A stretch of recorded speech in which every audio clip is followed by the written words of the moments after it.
जय हिंद एवरीवन। मैं सुधीर विश्वकर्मा आज के इस नई वीडियो में आपका स्वागत करता हूं। आपको बता दें, अग्निपथ स्कीम के तहत इंडियन एयरफोर्स में अग्निवीर वायु नॉन कॉम्बटेंट का ऑफलाइन रिक्रूटमेंट 6 फरवरी को रिलीज किया गया है। इसको लेकर मैंने 2 वीडियो बनाया था। पहले वीडियो में हमने आपको बताया था इस भर्ती के बारे में कंप्लीट जानकारी, और दूसरे वीडियो में मैंने आपको ये बताया था कि फॉर्म कैसे फिलअप करना है और फॉर्म कैसे भेजना है। कंप्लीट इन्फॉर्मेशन मैंने वीडियो के माध्यम से आपको दिया था। लेकिन कुछ ऐसे कैडेट्स हैं जो फॉर्म पहले ही भेज दिए थे भरकर, तो उनके द्वारा जो है बहुत अधिक कमेंट किया गया कि मैंने डेट नहीं मेंशन किया है, मैंने सिग्नेचर नहीं किया है, मैंने फ़ोटो पर सिग्नेचर नहीं किया है, डॉक्यूमेंट पर नहीं किया है, टिकट नहीं लगाया। तमाम ऐसे कारण जो है वो कमेंट में बता रहे हैं। तो इसीलिए मैं जो है एक नया वीडियो लेकर आया हूँ कि कैसे आपको फॉर्म फिलअप करना है, और आपके मन में जो भी सवाल है हर एक सवाल को जो है इस वीडियो में हम कवर करेंगे। तो वीडियो को बिल्कुल भी स्किप ना करें। सबसे पहले दोस्त यहाँ से आप देखेंगे जो है इस भर्ती के बारे में, तो गैर लड़ाकों का एयरफोर्स में जो रिक्रूटमेंट निकला है उसका ये नोटिफिकेशन मैंने लिखा है। एप्लीकेशन की बात करें, स्टार्ट 6 फरवरी से है। लास्ट डेट यानी ये जो फॉर्म है ऑफलाइन है, और भेजने का जो लास्ट तिथि है 23 फरवरी के पहले आपको भेज देना है एयरफोर्स के लोकेशन पर। दूसरा पॉइंट है एज लिमिट। तो एज लिमिट की बात करें जो है 17.5 से 21 साल इसमें एज लिमिट है। 21 साल से अधिक नहीं होना चाहिए। हाइट की बात करें 152 सेंटीमीटर, चेस्ट की बात करें 77 सेंटीमीटर, फुलाने पर 5 सेंटीमीटर और फूलना चाहिए। एजुकेशन की बात करें सिंपल, ये जो है सिंपल 10वीं पास अगर आप हैं तो इसके लिए आप एलिजिबल हैं। अगर बात करें जो है किस स्ट्रीम पे ये भर्ती निकला है, तो इसमें 2 स्ट्रीम पर भर्ती निकाला गया है, हॉस्पिटैलिटी, हाउसकीपिंग। हॉस्पिटैलिटी का मतलब ये है ये कुक से रिलेटेड है, मेस से है, और ये हाउसकीपिंग का मतलब ये है क्लीनिंग से संबंधित। अब बात करें जो है हाउ टू अप्लाई हमें कैसे करना है, तो यहाँ पर है application form download and print. ठीक है, आपको जो है इस प्रकार जो है फॉर्म जो है डाउनलोड करना है, उसके बाद जो है फॉर्म को फिलअप करना है। उसके बाद जो है 2 पोस्टल कार्ड, 2 लिफाफा लेना है, एक छोटा एक बड़ा। उसके बाद जो है RS 10 रुपये का पोस्टल स्टाम्प टिकट आपको लेना है। ठीक है, तो कितना लेना है आपको? 4 लेना है। उसके बाद जो है तीसरा पॉइंट है कलेक्ट डॉक्यूमेंट। ठीक है, जैसे आपका मार्कशीट हुआ और आपको 6 फोटो बनवाना पड़ेगा। एक्सपीरियंस सर्टिफिकेट, जैसे हॉस्पिटैलिटी या हाउसकीपिंग में एक्सपीरियंस है उसका सर्टिफिकेट अगर आपके पास है तो बहुत अच्छी बात है। उसके बाद जो है आधार कार्ड, डोमिसाइल सर्टिफिकेट और कैरेक्टर सर्टिफिकेट। आपको बता दें, आपका सवाल ये है कि विलेज सरपंच के द्वारा जारी किया कैरेक्टर सर्टिफिकेट चलेगा या नहीं? बिल्कुल भी नहीं चलेगा। गैजेटेड ऑफिसर के द्वारा, जैसे इसमें स्कूल के जो प्रिंसिपल है वो, या जो है जिला चिकित्सा अधिकारी, ये सब आते हैं भाई राजपत्रित अधिकारी के अंतर्गत। तो आपने 10वीं जिस स्कूल से आपने पढ़ाई किया है, या 12th आपने जिस स्कूल से पढ़ाई किया है, वहाँ के जो प्रिंसिपल हैं उनके द्वारा जारी किया गया चरित्र प्रमाण पत्र। ठीक है, ये ओरिजिनल आपको अटैच करना होगा। उसके बाद जो है कैसे भेजना है, तो सिंपल आपको जो है नॉर्मल पोस्ट या ड्रॉप बॉक्स कर सकते हैं। नॉर्मल का मतलब ये है कि पोस्ट ऑफिस के द्वारा आपका जो ये एप्लीकेशन जो फॉर्म है वो एयरफोर्स के लोकेशन पर जाएगा, या आप खुद जाकर जो है जमा कर सकते हो। उसके बाद जो है अगर आप यूपी से हैं तो यूपी में तो देख सकते हैं जो है कानपुर, आगरा, बरेली, गोरखपुर, इलाहाबाद, प्रयागराज, वाराणसी, लखनऊ, ये सब लोकेशन है। आपका जो घर है जिस लोकेशन पर नज़दीक पड़े उस लोकेशन पे आपको भेजना होगा। ठीक है, तो ये हुआ साइट इन्फॉर्मेशन। ठीक है, अब यहाँ से हम देखते हैं जो है ये फार्म। ठीक है, तो वीडियो को इसके बिल्कुल भी ना करें। ये जो है टोटल 4 पेज का फार्म है। तो आपको कैसे फिलअप करना है चलिए हम आपको बताते हैं। सबसे पहले आपको डाउनलोड करना है। डाउनलोड कैसे करेंगे, तो उसका लिंक जो है इस वीडियो के डिस्क्रिप्शन बॉक्स में है, सीधा क्लिक कीजिए और डाउनलोड कीजिए। उसके बाद प्रिंट आउट करवा लेना। ये 4 पेज का है। तो कैसे फिलअप करना है चलिए हम आपको बताते हैं। सबसे पहले यहाँ पर आप देखेंगे, ठीक है, ये है फ़ोटो। ठीक है, ये फ़ोटो है, और आपको जो है इस प्रकार का जो है फ़ोटो बनवा लेना। कितना फ़ोटो? 10 फ़ोटो आपको बनवा लेना है। ठीक है, तो 6 ही लगेगा लेकिन आपको 10 बनवा लेना है। और सिग्नेचर कैसे करना है यहाँ पर आप देख सकते हैं। सबसे पहले हम आपको बता दें, ये जो फोटो आप बनवाएंगे, ठीक है, बैकग्राउंड आप वाइट रखना, और एक आपको स्लेट चाहिए, स्लेट। ठीक है, दख्ती, और ये जो दख्ती रहेगा वो आपके मध्य चेस्ट में रहेगा। सबसे पहले ऊपर आपको अपना नाम लिखना होगा। उसके बाद जो है डेट, जिस दिन आप फोटो बनवा रहे हैं उस दिन का डेट आपको यहाँ पर लिखना होगा। जैसे ये 2025 में मैंने बनवाया था तो 13/10/2025 का है। ठीक है, और यहाँ पर नाम, उसके बाद जो है ये आपको डेट लिखना होगा। उसके बाद सिग्नेचर, ये देख सकते हैं, ध्यान रखें जैसे कोई भी चीज़ होता है 100% होता है, तो 30% जो है आपका सिग्नेचर इस पे फॉर्म पे रहेगा, और 70% जो है इस पर रहेगा फोटो पर। ध्यान दें, आपका जो सिग्नेचर है वो हल्का करना है, गाढ़ा नहीं, हल्का करना है। और ये जो सिग्नेचर है ये फेस के ऊपर नहीं होना चाहिए। ठीक है, ये पॉइंट क्लियर हो गया। तो यही जो गलती आप करते हैं, तो यही कारण है कि आपका एडमिट कार्ड नहीं आता है। उसके बाद रोल नंबर में, रजिस्ट्रेशन में कुछ भी आपको फिलअप नहीं करना है। उसके बाद जो है यहाँ पर स्ट्रीम अप्लाइड फॉर, आप किस स्ट्रीम के लिए अप्लाई कर रहे हैं, तो आपको लिखना होगा हॉस्पिटैलिटी के लिए कर रहे हैं या हाउसकीपिंग के लिए कर रहे हैं, ये आपको लिखना होगा। उसके बाद जो है पहला पॉइंट है नेम ऑफ अप्लीकेंट, आवेदक का नाम, तो आपका नाम क्या है लिखना पड़ेगा। उसके बाद जो है आधार कार्ड, ये आपका आधार कार्ड संख्या क्या है उसको लिखना होगा। उसके बाद दूसरा पॉइंट है फादर्स नेम, आपके पिताजी का नाम क्या है। ध्यान दीजिए, आपका 10th का जो सर्टिफिकेट है उसके अकॉर्डिंग आपको फिलअप करना होगा। ठीक है, उसके बाद जो है फादर प्रोफेशन, आपके पिताजी करते क्या हैं। जैसे हमारे पिताजी फार्मर हैं, या आपके पिताजी लेबर हैं, या आपके पिताजी जो है प्राइवेट जॉब करते हैं या बिजनेसमैन हैं या टीचर हैं, एडवोकेट हैं, तो आपको यहाँ पर लिखना होगा आपके पिताजी का व्यवसाय क्या है, क्या करते हैं वो। ठीक है, ऐसा नहीं कि आपको फार्मर, लेबर कुछ भी लिख देना, जो है वही आपको लिखना होगा। उसके बाद जो है मदर्स नेम, आपके माता जी का नाम क्या है, यहाँ पर आपको लिखना है दोस्त। तीसरा पॉइंट है डेट ऑफ बर्थ, जैसे मेरा 2/7/2008 है, ठीक है, तो यहाँ पर लिखा है ईयर एंड मंथ, तो आपको जो है ईयर और मंथ लिखना होगा, जैसे 18 ईयर एंड 2 मंथ, इस प्रकार आपको लिखना होगा। और प्रूफ के लिए जो है 10वीं का सर्टिफिकेट आपको अटैच करना पड़ेगा, यहाँ पर लिखा गया है। ठीक है, उसके बाद जो है चौथा पॉइंट है नेशनलिटी की बात करें, इंडियन आपको लिखना होगा क्योंकि आप भारतीय हैं। मैरिटल स्टेटस की बात करें अनमैरिड, ये अनमैरिड कैडेट्स के लिए, केवल मेल के लिए है। ठीक है, अगर आप मैरिड करेंगे तो आप जो है फेल हो जाएंगे, केवल ये अनमैरिड के लिए, तो इस पर टिक करना होगा। उसके बाद जो है यहाँ पर लिखा है बॉडी टैटू इन पार्ट्स, अगर आपने किसी भी भाग पर जो है शरीर के किसी भी भाग पर आपने टैटू छपवाया है तो आपको एस लिखना है। ठीक है, उसके बाद जो है अगर आपने नहीं छपवाया है तो आपको नो लिखना है यहाँ पर। ठीक है, ये क्लियर हो गया। उसके बाद दोस्तों जो है ये सबसे मेन इंपॉर्टेंट है, जो अधिक बच्चे जो है 99 बच्चे जो है गलती कर रहे हैं। सबसे पहले यहाँ इसको मैं छोड़ता हूँ, सबसे पहले इसको बताता हूँ। यहाँ पर है परमानेंट एड्रेस यानी अस्थायी पता। ध्यान दें, जो आपका आधार कार्ड है, आधार कार्ड में जो एड्रेस है वो आपको फिलअप करना है। आपके आधार में जो एड्रेस है, ठीक है, वो फिलअप करना है। कैसे? सबसे पहले विलेज, उसके बाद जो है पोस्ट, उसके बाद तहसील, उसके बाद जो है डिस्ट्रिक्ट, उसके बाद जो है पिन कोड, उसके बाद जो है राज्य, या आप जो है राज्य के बाद जो है पिन कोड भी लिख सकते हैं। ठीक है, जैसे उत्तर प्रदेश 22 जो भी आपका है, ठीक है, वो लिख सकते हो आप। ये आधार के बेस पर रहेगा। उसके बाद जो है यहाँ पर पुलिस स्टेशन है आपका, जो है पुलिस स्टेशन कहाँ पर स्थित है, किस लोकेशन पर, वो आपको लिखना होगा। अब देखिए दोस्त, यहाँ पर है address for correspondence with pin code and post office. ध्यान दें, जैसे अगर आप स्टूडेंट हैं, ठीक है, अब फिलहाल अभी आप पढ़ाई कर रहे हैं और घर पर हैं, तो आपको क्या करना है, जो आपका परमानेंट एड्रेस है वही आपको जो है यहाँ पर लिखना होगा, कोरेस्पॉन्डेंस एड्रेस पर। ठीक है, अगर बात करें कि आपका जो आधार का जो एड्रेस है वो आपने लिखा, ठीक है, वो तो लिखना ही पड़ेगा। लेकिन आप चाहते हैं कि जो है फिलहाल आप जो है बाहर कहीं तैयारी कर रहे हैं, ठीक है, या जो है आप किसी अन्य प्रदेश में रह रहे हैं, तो आपको क्या करना है, अगर आप चाहते हैं कि जो है मेरा एडमिट कार्ड जो है जहाँ हम इस समय रह रहे हैं वही हमको हमारा एडमिट कार्ड चाहिए, तो आपको जहाँ पर आप अभी अस्थायी रूप से हैं, ठीक है, वो एड्रेस आपको लिखना होगा जहां आपका एडमिट कार्ड आपको प्राप्त करना होगा। ठीक है, तो एक बार दोबारा हम आपको बता देते हैं, ये आधार के बेस पे आपको फिलअप करना है। जैसे आप जो है इलाहाबाद में जो है या किसी अन्य शहर में कोई भी काम कर रहे हैं या पढ़ाई कर रहे हैं और आप चाहते हैं यहीं पर हमारा एडमिट कार्ड आए, तब आपको जो है जहाँ पर आप रह रहे हैं, ठीक है, या पढ़ाई कर रहे हैं बाहर, तो वहाँ का एड्रेस आपको लिखना होगा। सबसे पहले विलेज लिखना होगा, उसके बाद पोस्ट लिखना होगा, उसके बाद तहसील, उसके बाद डिस्ट्रिक्ट, उसके बाद जो है पिन कोड। ठीक है, ध्यान दें, ईमेल आईडी आपका रहेगा, मोबाइल नंबर आपका ही रहेगा। ये पॉइंट क्लियर हुआ। ठीक है, तो यहाँ पर है अगला पॉइंट जो है एजुकेशन क्वालिफिकेशन, तो यहाँ पर आपको अटैच करने की आवश्यकता है। तो यहाँ पर है बोर्ड यूनिवर्सिटी, ये एक्स का मतलब 10th है। ठीक है, तो मेरा यूपी बोर्ड है, मैंने यूपी बोर्ड लिखा, मेरा यूपी बोर्ड का जो सर्टिफिकेट नंबर है मैंने वो लिखा। उसके बाद जो है 12th का अगर आपके पास सर्टिफिकेट है तो मेंशन कर देना है, तो मेरा 12th जो है यूपी बोर्ड है, उसके बाद जो है उसका सर्टिफिकेट नंबर। ध्यान दें, इस पॉइंट को मैं आपको दोबारा बता देता हूँ। अगर आप एक स्टूडेंट हैं और फिलहाल घर पर हैं, ठीक है, तो आपका जो परमानेंट एड्रेस है वही कोरेस्पॉन्डेंस एड्रेस रहेगा।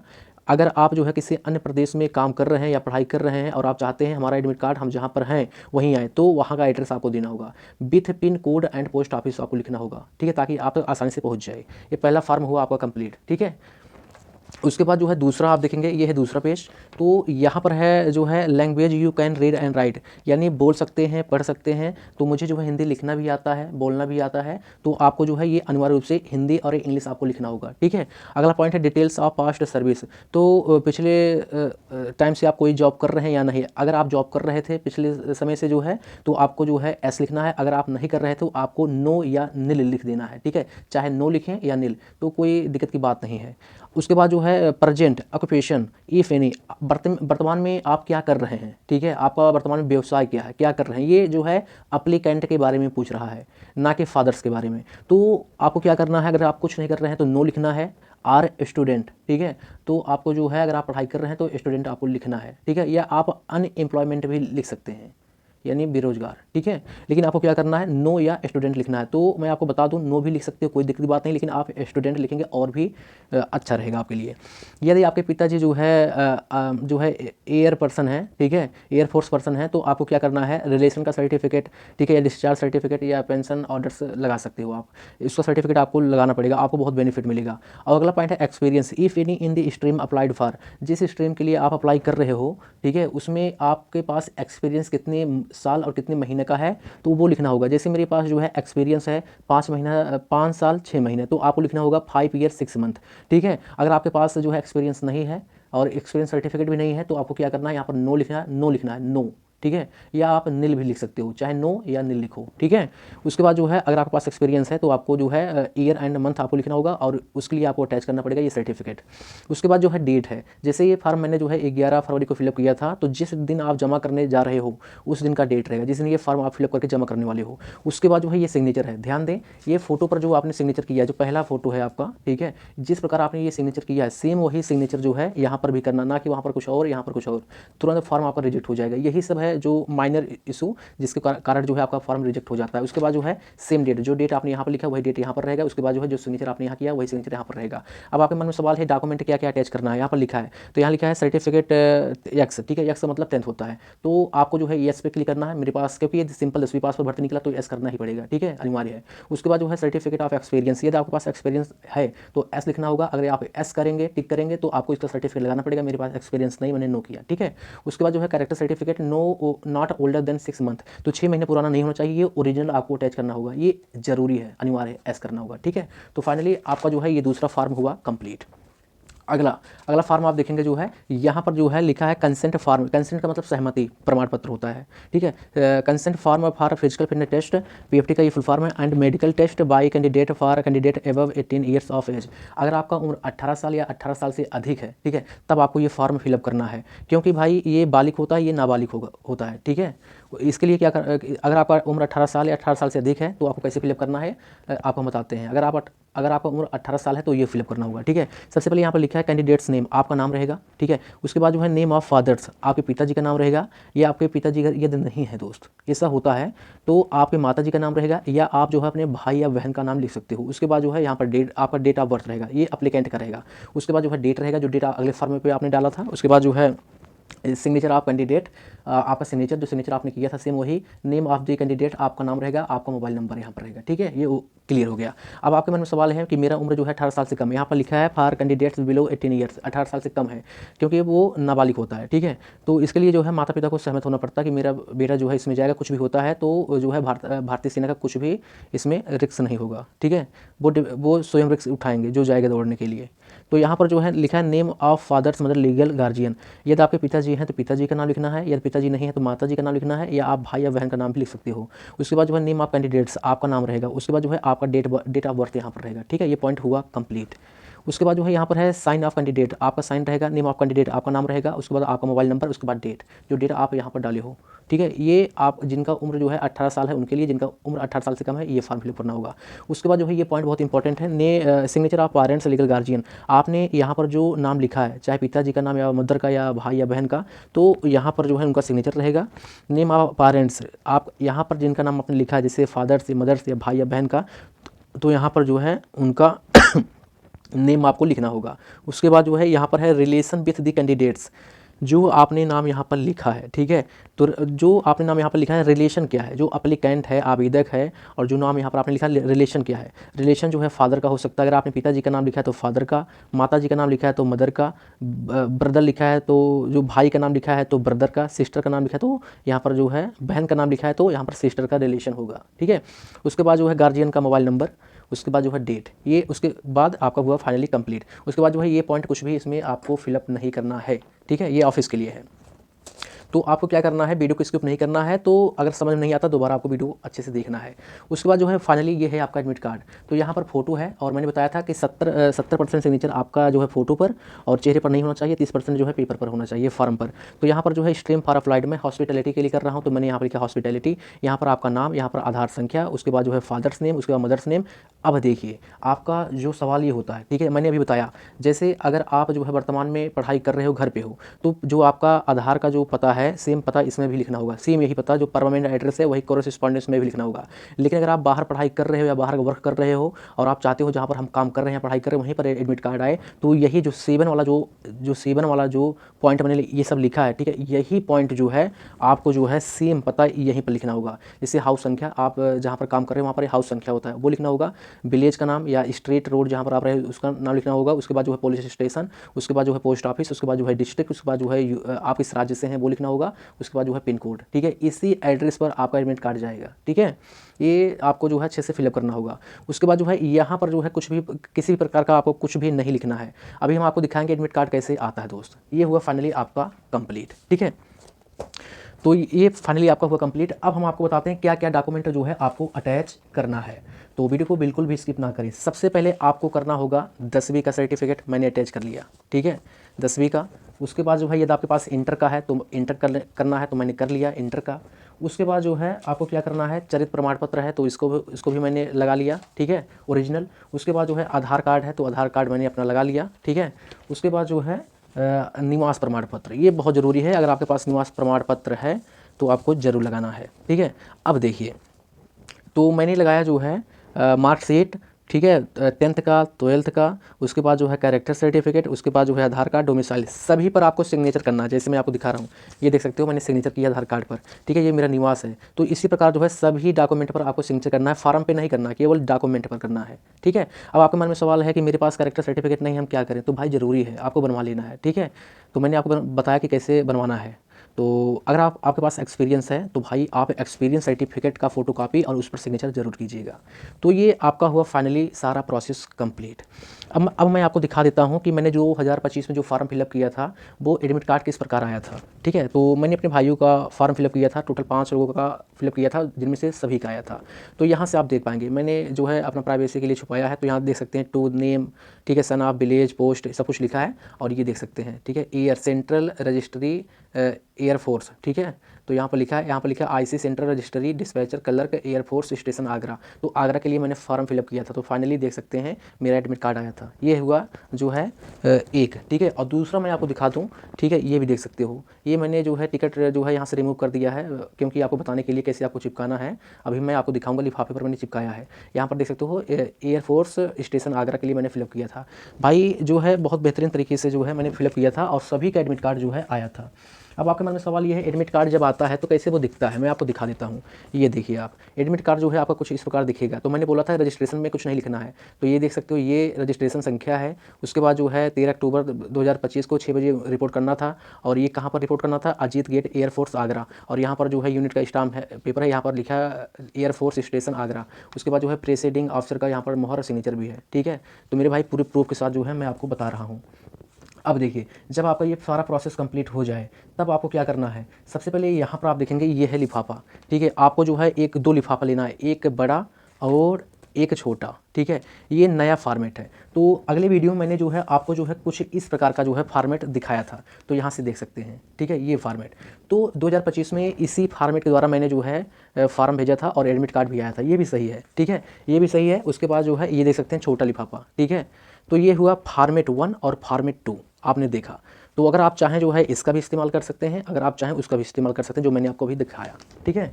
तो चलिए हम आपको अब दिखाते हैं ये वाला फॉर्मेट, ठीक है। वो फॉर्मेट जो है अगले वीडियो में मैंने आपको बताया था, अब उससे कोई मतलब नहीं दोस्त। तो कैसे अब आपको लिखना है, ठीक है, ये आपको हम सबसे पहले बताते हैं। तो यहाँ पर सबसे पहले आप देखेंगे, यहाँ पर जो है फ्रॉम लिखना है और यहाँ पर टू लिखना है।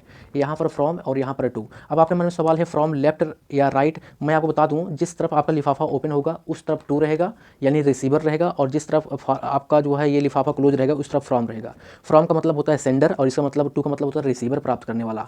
तो जैसे मैं भेज रहा हूँ तो यहाँ पर जो है लेफ्ट साइड आपको लिखना होगा फ्रॉम, कॉमा, उसके बाद नेम, आपका नाम क्या है, सन आप आपके पिताजी का नाम क्या है, विलेज, पोस्ट लिखना होगा, डिस्ट्रिक्ट लिखना होगा, स्टेट, उसके बाद पिन कोड, उसके बाद मोबाइल नंबर। ये बहुत ज़रूरी है।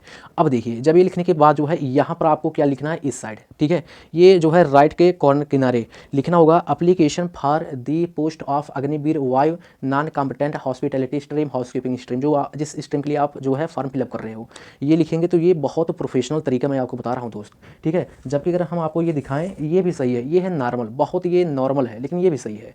तो आपको जो है ये वाला इस्तेमाल करना, क्योंकि ये वाला मैंने अगले वीडियो में आपको बताया था।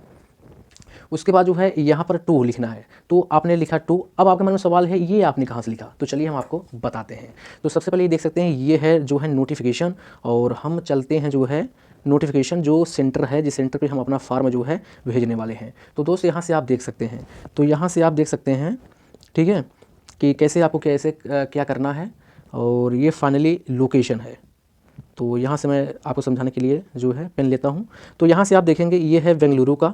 तो जैसे अगर आपको जो है यहाँ पर लिखा है दी कमांडिंग ऑफिसर, ठीक है, अगर आपको पोस्ट ऑफिस के द्वारा भेजना है, ध्यान दीजिए, आपको ना तो ऑर्डिनरी ना तो स्पीड पोस्ट बिल्कुल भी नहीं करना, आपको नॉर्मल पोस्ट करना होगा, ठीक है, नहीं तो आपका फॉर्म रिजेक्ट हो जाएगा। अगर आपको नॉर्मल पोस्ट करना है तो आपको पोस्टल एड्रेस ये वाला लिखना होगा, यहाँ पर लिखना होगा, ठीक है। अगर आप जो है स्वयं जाकर बेंगलुरु का जो ये लोकेशन है एयरफोर्स का, अगर आप चाहते हैं कि हम स्वयं जाकर फॉर्म जमा करें तब आपको जो है ये लोकेशन यहाँ पर लिखना होगा, नहीं तो अगर आप भेजना चाहते हैं पोस्ट ऑफिस द्वारा तब ये लोकेशन यहाँ पर लिखना होगा, ठीक है। और यहाँ पर आपको चेक कर लेना है जिस लोकेशन पर आप भेज रहे हो उस लोकेशन पर जो है हॉस्पिटैलिटी या हाउसकीपिंग का जो है स्ट्रीम का भर्ती है या नहीं, ये चेक कर लेना है।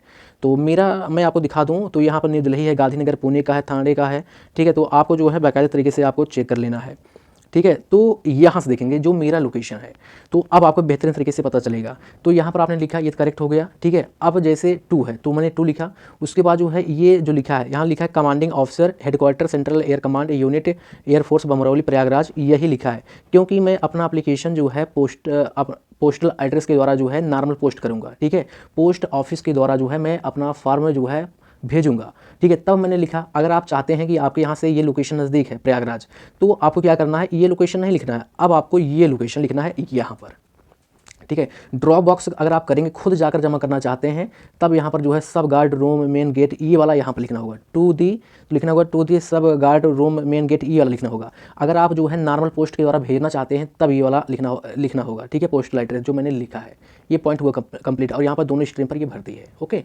तो यहाँ से आपने देखा, तो इस प्रकार जो है आपको जो है लिखना होगा। अब बात करते हैं जो छोटा लिफाफा है उस पर कैसे क्या करना है। अब देखिए यहाँ पर भेजने वाला कौन है, मैं हूँ, प्राप्त करने वाला कौन है, ये एयरफोर्स है। अब जब ये जो छोटा लिफाफा है इसी में आपका एडमिट कार्ड जो है एयरफोर्स के द्वारा जो है भेजा जाएगा, तो भेजने वाला कौन होगा, एयरफोर्स। तो यहाँ पर फ्रॉम हुआ कौन, एयरफोर्स। तो यहाँ पर फ्रॉम हो जाएगा दे कमांडिंग ऑफिसर, ये यानी जो 2 लिखा है ये फ्रॉम में आ जाएगा, यही आपको सेम जो है इस पर भी लिखना होगा, ठीक है। ये क्लियर होने के बाद जो है उसके बाद जो है यहाँ रिसीवर कौन हुआ, मैं हुआ, प्राप्तकर्ता कौन है, मैं खुद, जो एप्लीकेंट जो भेजा है, तो ये वाला आपको लिखना होगा, ठीक है। फ्रॉम वाला यहाँ पर आ जाएगा, और 2 वाला जो देख रहे हैं 2 वाला जो है फ्रॉम में, और फ्रॉम वाला जो है 2 में चला आएगा। बस रिसीवर हैं तो अगर आप रिसीव करेंगे, आप रिसीवर हैं तो आपका यहाँ पर विवरण रहेगा, और जो भेजेगा जो है उसका विवरण। ये छोटे लिफाफे पर जो है इस प्रकार आपको लिखना होगा। अब देखिए ये नॉर्मल पोस्ट है, अगर आप ड्रॉप बॉक्स कर रहे हैं तो यहाँ पर ड्रॉप बॉक्स का लोकेशन लिखना होगा, ठीक है, और यहाँ पर भी ड्रॉप बॉक्स का लोकेशन लिखना होगा, और यहाँ पर आपका विवरण है ही। अब देखिए ये प्रोसेस जब आपका कंप्लीट हो जाए, अब आपके मन में सवाल ये है कि ये बताइए हमें जो है डॉक्यूमेंट मैंने अटैच कर लिया, कितने रुपए का टिकट हम लगाएं, ठीक है। ये बहुत बड़ा सवाल आप सभी का है, तो हम आपको बता दें। तो अगर आप नोटिफिकेशन सही से रीड करेंगे, ठीक है, कि ये हाउ टू फिल फॉर्म, तो वहाँ पर नीचे लिखा गया है, ठीक है, कि आपको जो है 10 रुपये का पोस्टल स्टाम्प टिकट, ध्यान दें 10 रुपये का पोस्टल स्टाम्प टिकट आपको जो है चिपकाना होगा। कितना टिकट, एक टिकट की बात किया गया है, किस पर चिपकाना है, जो है दोनों पर। अब देखिए अगर आप जो है पोस्टल एड्रेस कर रहे हैं, पोस्टल का मतलब ये है कि अगर आप जो है नॉर्मल पोस्ट के द्वारा भेज रहे हैं तो 10 रुपये का 2 टिकट इस प्रकार आपको चिपकाना होगा, जैसा कि आप देख पा रहे होंगे। तो इस प्रकार आपको चिपकाना होगा 2 टिकट इस पे, और जो है सेम वही 2 टिकट इस पे, तो आपको 4 टिकट लेना है, तो आपका 40 रुपये खर्च होने वाला है, ठीक है। तो केवल टिकट में ही। अब बात करें भेजने में कितने रुपये लगेगा, तो आपका जो टिकट का पैसा है वही लगेगा, बाकी जो है कुछ भी नहीं लगेगा। अब आपका सवाल ये है कि मैं ड्रॉप बॉक्स करूँगा, खुद जाकर जमा करना चाहता हूँ, तो बड़ा जो लिफाफा है इस पर लगाने की आवश्यकता नहीं है, केवल आपको जो छोटा लिफाफा जिसमें आपका एडमिट कार्ड आएगा वहाँ पर जो है 10 रुपये का 2 टिकट आपको लगा लेना है, ठीक है, पोस्टल स्टाम्प टिकट। तो क्लियर हो गया। अब हम आपको बताते हैं किस प्रकार जो है इसमें आपको रखना होगा अपना डॉक्यूमेंट। अब देखिए कई कैडेट्स का सवाल ये था कि जो है कि स्टेपलर करें या नहीं, तो भाई स्टेपलर बिल्कुल भी नहीं करना है। ध्यान दें जब आप इसको इसमें रखेंगे, ठीक है, तो सभी डॉक्यूमेंट को एक बार चेक कर लें, डेट साइन किया है या नहीं, उसके बाद जो है आपको आगे का कार्यवाही करना है।